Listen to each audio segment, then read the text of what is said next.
నమస్తే, నేను లక్ష్మణ్. ఆంధ్రప్రదేశ్లో యువగలం పాదయాత్ర ముగిసింది నిన్న విశాఖపట్నం. రేపు విజయనగరం జిల్లాలో భారీ బహిరంగ సభ నిర్వహించబోతున్నారు.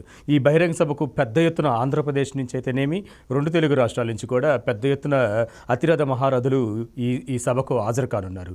ఈ సభ గురించి ప్రజలు ఏమనుకుంటున్నారు, ఆంధ్రప్రదేశ్లో యువతకు ఆ సభా వేదికగా ఎటువంటి హామీలు ఇవ్వనున్నారు నారా లోకేష్ గారు అని చెప్పి ప్రతి ఒక్క యువత చూస్తున్న పరిస్థితి కనిపిస్తుంది. ఇదే అంశంపైన మనతో మాట్లాడుతున్న కామన్ మ్యాన్ ఉన్నారు, ఆయనతో మాట్లాడే ప్రయత్నం చేద్దాం. సార్ నమస్తే. నమస్తే అండి.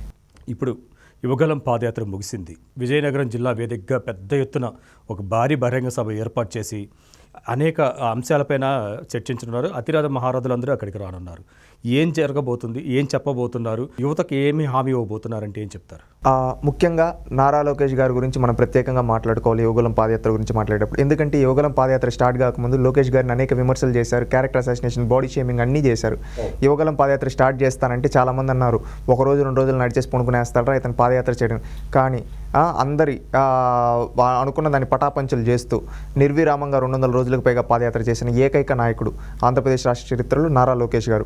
ఈ విధంగా పాదయాత్ర చేస్తూ పాదయాత్ర అంటే ఏదో మనం చేసుకుంటూ వెళ్ళడం కాదు అని చెప్పి ప్రతి ఒక్క కార్యకర్తను నేను పలకరించాలి, మన పార్టీ కోసం ఏళ్ల తరబడి నుంచి వాళ్ళ కుటుంబాలు వాళ్ళ జీవితాలు త్యాగం చేసి పోరాడుతున్న ప్రతి ఒక్క కార్యకర్తను పలకరిస్తూ కార్యకర్తలకు భరోసానిస్తూ అదేవిధంగా రాష్ట్రంలో ప్రజా సమస్యలు తెలుసుకుంటూ ఈ జగన్మోహన్ రెడ్డి వల్ల నష్టపోయిన ప్రతి ఒక్కరిని ఓదారుస్తూ వాళ్ళకి మేము అండగా ఉంటామని చెప్పి భరోసానిస్తూ సాగింది.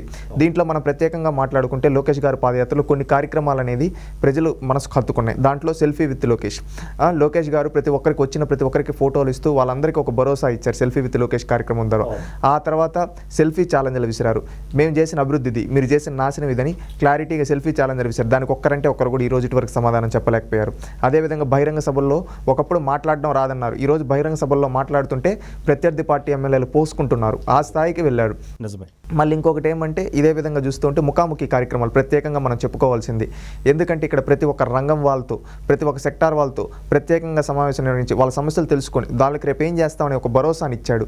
పల్లెల్లో రచ్చబండ కార్యక్రమాల ద్వారా వాళ్ళ సమస్యలు తెలుసుకొని రేపు పల్లెల్ని ఏ విధంగా అభివృద్ధి చేస్తామని చెప్పారు. ఒక మేజర్ ఈవెంట్లా పెట్టి ఆ వర్గం వాళ్ళందరినీ మించి దళితులతో లోకేష్, బీసీలతో లోకేష్, పల్లె ప్రగతి కోసం మీ లోకేష్, రైతన్నతో లోకేష్, మైనారిటీతో లోకేష్, హలో లోకేష్, ఈ విధంగా కార్యక్రమాలు పెట్టి ప్రతి ఒక్కరి సమస్యలు తెలుసుకొని వాళ్ళకి ఆ వర్గం వాళ్ళకి డిక్లరేషన్ ప్లేరిట చేయడం జరిగింది. రాయలసీమ మొత్తం తిరిగిన తర్వాత రాయలసీమను ఏ విధంగా అభివృద్ధి చేస్తానో చెప్పడం జరిగింది.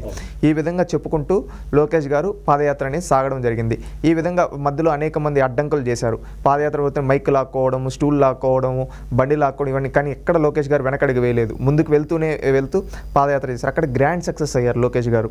ఎందుకంటే బహుశా రాష్ట్రంలో ఇన్ని ఆటంకాలు ఏ పాదయాత్రకి లేవు. ఇన్ని ఆటంకాలు వచ్చినా కానీ వాటన్నిటిని ఎదుర్కొని ధైర్యంగా ముందుకెళ్ళిన ఏకైక నాయకుడు నారా లోకేష్ గారు. ఇదే విధంగా ఈ యువగలం పాదయాత్ర ద్వారా తెలుగుదేశం పార్టీకి ఒక 30 ఏళ్ళ ఒక నాయకుడు దొరికాడు. ఎందుకంటే ఇంకా తెలుగుదేశం పార్టీ భవిష్యత్తు ఇంకొక 30 ఏళ్ళు పదిలంగా నారా లోకేష్ గారి చేతుల్లో ఉంటుందని ఈ యువగలం పాదయాత్ర ద్వారా నిరూపితమైంది. ఇప్పుడు జగన్మోహన్ రెడ్డి గారు కూడా పాదయాత్ర చేశారు. జగన్మోహన్ రెడ్డి గారు చేసినప్పుడు అన్ని రకాల ఫెసిలిటీస్ అప్పుడున్న ప్రభుత్వంలో ఉన్న నారా చంద్రబాబు నాయుడు గారు కల్పించారు.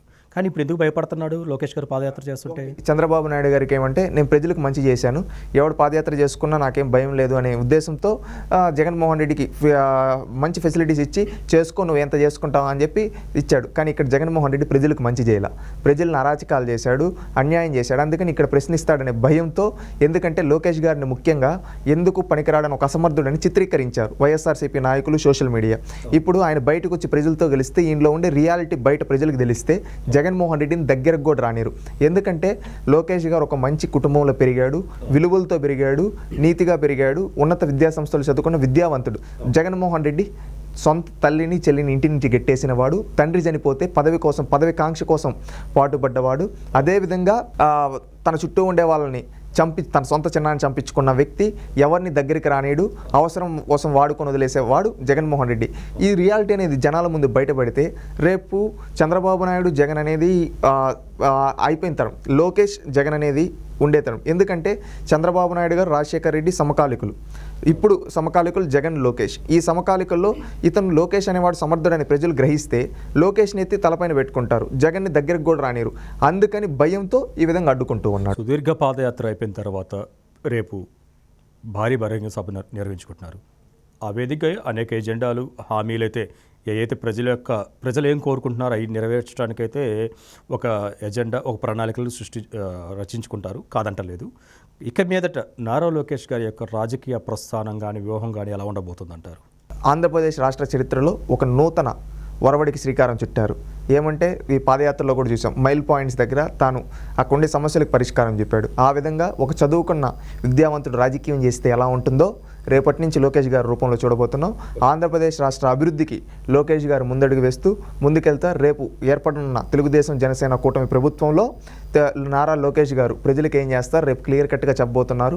అదేవిధంగా ఈ 226 రోజులు ప్రజల నుంచి తాను తెలుసుకున్న విషయాలన్నీ రేపు క్లియర్ కట్గా సభపై నుంచి చెప్పబోతున్నారు. అదేవిధంగా చంద్రబాబు నాయుడు గారు, బాలయ్య బాబు, అదేవిధంగా పవన్ కళ్యాణ్ గారు అందరూ రేపు వాళ్ళ తెలుగుదేశం పార్టీ ఎన్నికల శంకారం రేపు నవశకం సభ ద్వారా మ్రోగించబోతూ ఉంది.